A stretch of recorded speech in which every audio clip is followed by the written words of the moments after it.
22শে জানুয়ারি বিকেল 4টে 49তম কলকাতা আন্তর্জাতিক বইমেলা শুরু হতে চলেছে।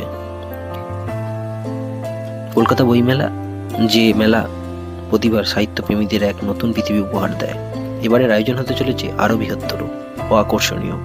প্রতি বছরের মতো এবারও কলকাতা শহর বইপ্রেমী মানুষদের এক জায়গায় এনে বিশ্ব সাহিত্যের এক বিশাল ভাণ্ডার উপস্থাপন করতে চলেছে। কলকাতার করুণাময়ী ময়দানে বইমেলার উদ্বোধন করবেন পশ্চিমবঙ্গের মুখ্যমন্ত্রী মাননীয় মমতা বন্দ্যোপাধ্যায়। এবার বইমেলার থিম ক্রান্তি হিসেবে নির্বাচিত হয়েছে আর্জেন্টিনা। দক্ষিণ আমেরিকার এই দেশটি তার সাহিত্য, সংস্কৃতি ও ইতিহাসের জন্য বিশ্ববিখ্যাত। আর্জেন্টিনার খ্যাতনামা সাহিত্যিকদের কাজ ও তাদের কাব্যিক শক্তি মেলায় বিশেষ গুরুত্ব পাবে। বইমেলার মধ্যে আর্জেন্টিনার সাহিত্য ও সংস্কৃতির উপর বিশেষ প্রদর্শনী থাকবে, যেখানে দর্শকরা আর্জেন্টিনার বিখ্যাত লেখকদের সম্পর্কে জানতে পারবে। প্রতি বছরের মতো এবারও বইমেলায় বিশ্বের নানা দেশের সাহিত্য সংস্কৃতিকে একসাথে সম্মিলিত করবে।